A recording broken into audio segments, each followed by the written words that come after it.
Hey guys, welcome back. It's Lucid, and we have skipped forward a few turns because, not much was happening in the preparation leading up for this war. But this is the turn that things happen, as you can see from the map. We are attacking Caelum, and Caelum is attacking us. Caelum and Patala had made peace, if you recall. And by peace, I mean I suggested it. And basically, I was like, I think y'all need to attack me. Let's do it.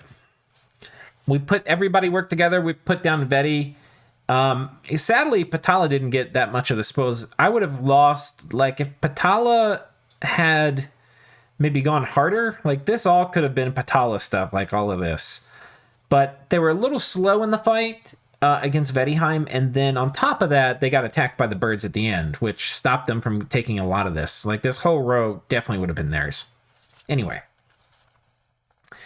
But after that kind of played out that way, it was like, okay, y'all probably need to fight me. And the other thing that changed that made it where that needed to happen was Gift of Nature's Bounty going up. And I timed that perfectly, because like before that I was probably in position to win by a margin, but not like, holy shit, we need to stop what we're doing. But the second that went up, it was like, let's stop what we're doing. However, I timed that once these guys were like maximally entwined in a war, it'd be really hard to negotiate their way out of. And Caelum would love to have some easy food, more easy food they could eat. And this wasn't quite easy food, but it's going to be easier, I think, than what's to come, which is fighting us. So, so first of all, let's talk what's going to happen. He's got a lot of dudes here, about 600 something. He's got some Vampire Lords, a bunch of his high-tier mages, Wraith Lord, bunch of dudes here. Basically a bunch of good shit. Now, Corpse Constructs, because we got a few ourselves, are pretty good. They have a lot of base HP, so we're not going to be able to blow them up super easy with flames from the sky. Yeah, they're basically super solid units. We're going to hit each of these once, mostly to hit commanders. And we're going to hit this. I think we hit this one once, and we hit this one once. So I think we're doing like 3 or 4 flames from the sky casts. Just hitting these once. The thing about Corpse Constructs is they never heal. So we can hit them again when they move on top of our fort. Oh, you know what would be sick that I actually should do?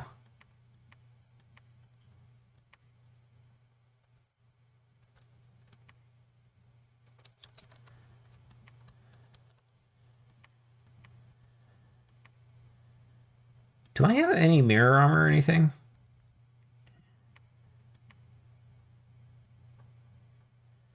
I don't have mirror armor. Okay, we'll accept this. So, what I should do is hit this with some Wind of Death stuff. Because Corpse Constructs also don't have very good MR.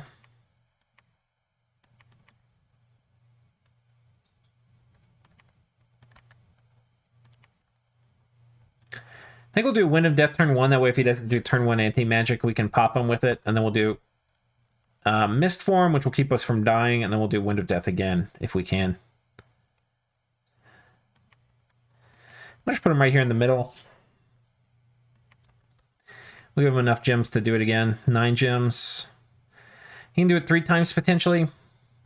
Move and patrol. So we'll put a nice little surprise for him here. But yeah, I'm expecting him to move basically on top of this fort here. And we've got 99 PD plus a few idiots patrolling. I can't remember exactly what they're doing. Wait, are we really not patrolling? The like one place we need to patrol? Who here is patrolling? Is it really these 2 idiots? Oh no, it's this guy too. Because I was almost sure I did something.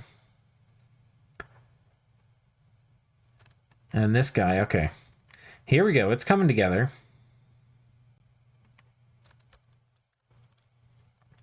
So this is the patrol group.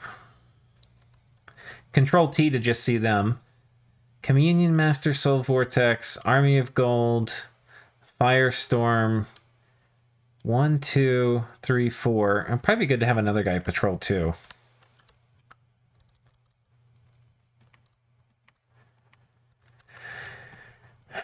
And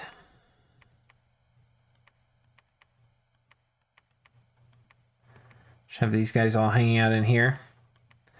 It'd be nice to do life after death as well.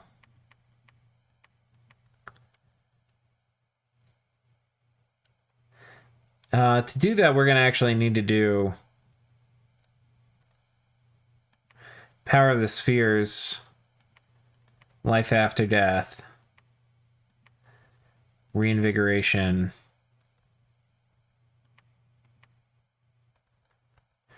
and I'm going to need to make a pearl real quick. I think we'll use a water gem. Sorry, I thought I was done with this, but I'm finding there's a couple things that need to be attended to.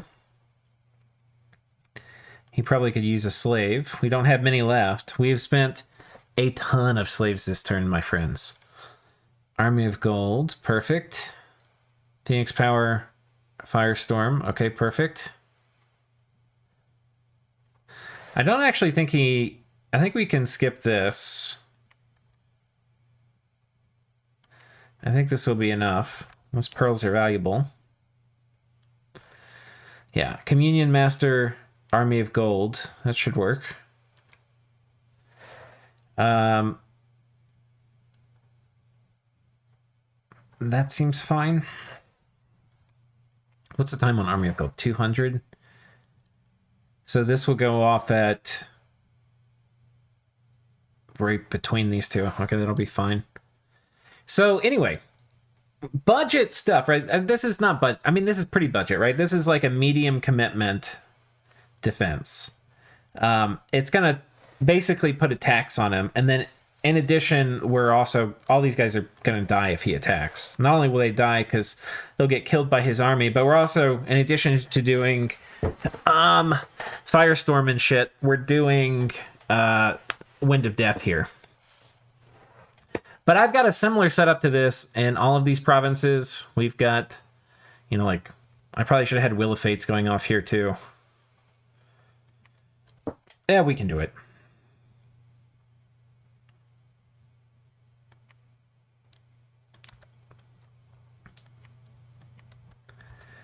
Okay, let's give him some pearls.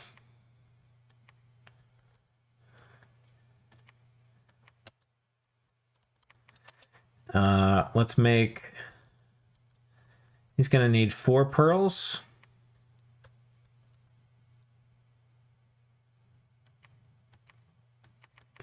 Okay, and he should be able to cast Will of Fates. But we'll probably blow up our Communion. I haven't put much time into balancing this out. The Communion will probably get blown up. Speaking of which, maybe this guy shouldn't be a slave. Maybe this guy should be a slave. Because if I'm doing life after death, part of the whole Communion thing is...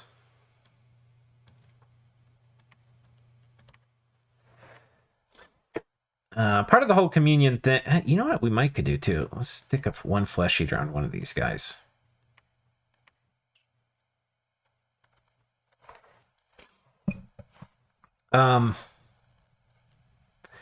Yeah. So anyway, we'll see what happens here. Basically, it's a suicide play. We've got similar things on this fort, but only 40 PD. We've got similar thing on this fort with 60 PD. Similar thing on this fort with 30. Or no, this one we're patrolling with garbage. I didn't put a ton of time into this. I don't think I'm going to need to exactly. But we'll see. There's a pretty good chance this whole thing dies. Okay, we're going to put a little bit of... a weensy bit of time into this. Because I thought I was done, but I'm looking around now. This is maybe a little too sloppy. Having this much chaff...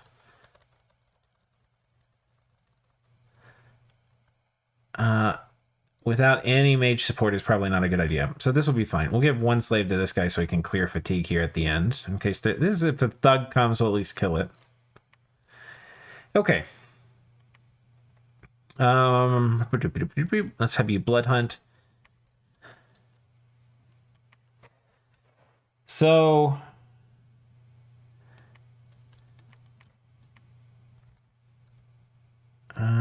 I don't think I want to blood hunt there. I don't know. We'll worry about handing out the rest of our sanguine dowsing rods. Well, we can do it this turn. I got a few people here. Sanguine dowsing rod, sanguine dowsing rod, sanguine dowsing rod. Blood hunt.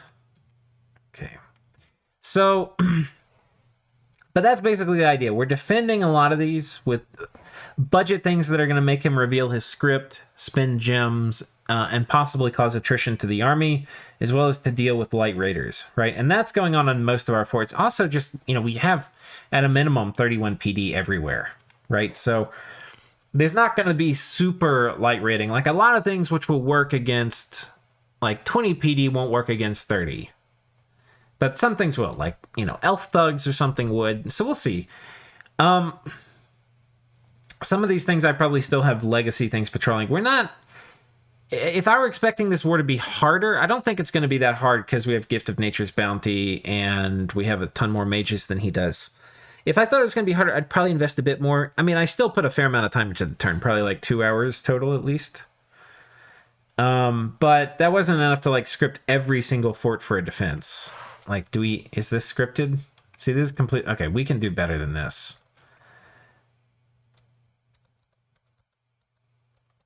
We'll at least put them in a communion and let them go off script. We can do better. And we'll give like a reinvigoration thing partway through. There, that's us trying. And because they can't cast Horde of Skeletons, they'll just go off script. We're also upgrading a ton of forts. That's not really news. The news, though, the cool part about this turn, why this is going to be an epic turn, is we are attacking probably 70% of his provinces. So some things are direct attacks. Like this, we're sending a vampire to. This, we're sending a lich and a buffer, fluffer. Here, we're sending some vampires. Right? So some casual, light vampire raiding here. Here, though, we're sending these idiots. Now, you might ask yourself, how are these idiots supposed to kill any amount of province defense? And the answer is they aren't. The answer is we're hitting this with Sin Lesser Horror. We're hitting this with Sin Lesser Horror. We're hitting this with Sin Lesser Horror, and this... I don't know, that was a vampire. This with Sin Lesser Horror. Basically a lot of Sin Lesser Horrors. And that's just how things are over there. Oh, but we're not done. This is getting hit with Horde from Hell. This is getting hit with Horde from Hell. This is getting hit with Horde from Hell. Caelum's capital, which is right here, we're sending a vampire in, but we're ahead of him is coming the Horror Harmonica Golem, so that will be spicy. He's coming in magic phase, so if there's a dome, it's not going to work. But such is the world we live in. Hitting this with horrors, this with horrors, this with horrors, this with horrors, this with horrors. I think I might have already said it. This with horrors, this with horrors, this with horrors. This one is Raga's Cap. I don't think we can hit it with horrors. This, I think we're Cloud Trapezing in 2 Astropalgists to do air elementals. That probably won't work. This, we're raiding with wolves. This probably won't work either. This, we're sending in a little skeleton spam raiding squad. This, we're hitting horrors and horrors and horrors. This isn't horrors. This is some budget raiders with air elemental summoning. This, we're hitting with horrors. And yeah, I think I already talked about it. This is a proper army we have going on. I'm re-recording this episode, by the way, because I screwed up last time. The screen aspect ratio was all messed up from me having played Kohan earlier. Anyway, this we're sending in a kind of budget squad of demons. I mean, it's a lot of blood slaves, but not a ton of mages. The idea is I'm going to just start baiting out. We're going to just get him to spend his stuff, right? So flames from the sky, whatever it is, we're probably not going to storm. There's a very, very high chance we don't storm this turn when we're on top of it. We're just going to go from here, and then we'll jump on some other province. What I do need to make sure, though, is the vampires have a lot of fire resistance. And they do. And they do. With a lot of protection and that much fire resistance, they should be immune to flames from the sky, so that's fine. Yeah, this guy's Only 5 fire resistance. I don't know if that's enough.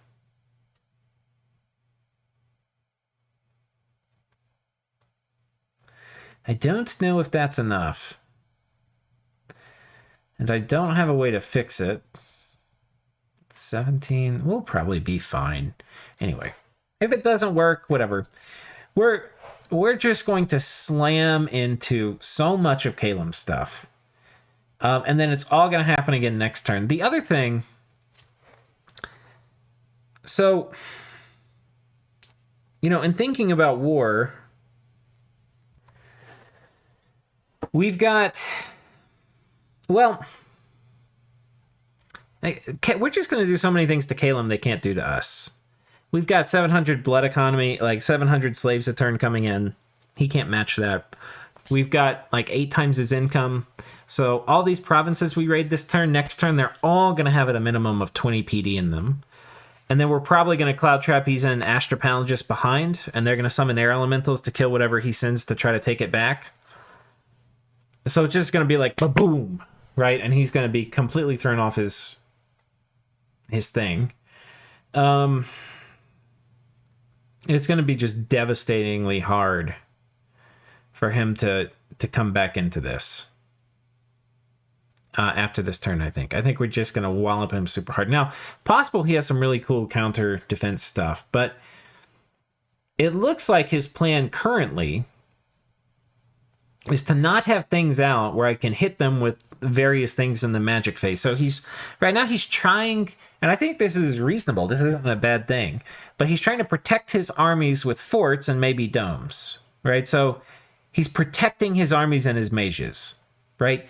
And because that's like where he's like got his hands protecting his head, right? Like he's blocking his head, we're going to punch him in the gut. Right? So he's protecting his armies. We're going to take all his land. And because we have so many... If I lose this war, guys, it's going to be ridiculous. Because I don't even think it's possible. Because at this point in time, we have so many advantages, which he just cannot have. Like, it's going to be a completely unfair war. Like I said, the blood slaves, but also the forts. We're entirely forted up. There's no soft spot for him to hit. Every single thing he goes into, even if he's successful, if he gets through 30 or 40 PD, well, there's a fort there. So when we raid him, we're going to be getting his full gem income and his full gold income from each province we hit that's not forted. If he's going to try to raid us, he gets none of our gems and like 50% of our gold, right? So... it's going to be really, really hard for him. And in addition, we're going to have a lot of things which are going to be pretty good at picking off counter raiders and stuff. So, like, once we take his land and he has to take it, not only is he going to have to send enough stuff to be able to kill 20, 30 PD plus an Astrapalagist doing air elementals. I mean, not only is it going to have to be able to take that, but in addition, he's going to have to protect it from my counter raiding. And by counter raiding, I mean like hammering him with horrors and stuff on whatever he sends out to take it. So it's going to be like he's protecting his head. He's blocking the head. We're hammering him in the gut. And then when he starts bringing the hands down to block the gut, well, we're not going to hit him in the head. Well, when he brings the hands down to hit him in the gut, to block us from hitting him in the gut, we're going to like chop his hands off. And I know that like that we're now out of the boxing analogy, but basically he's going to have to give up on part of this strategy, which is protecting his troops, if he wants to keep any of the land.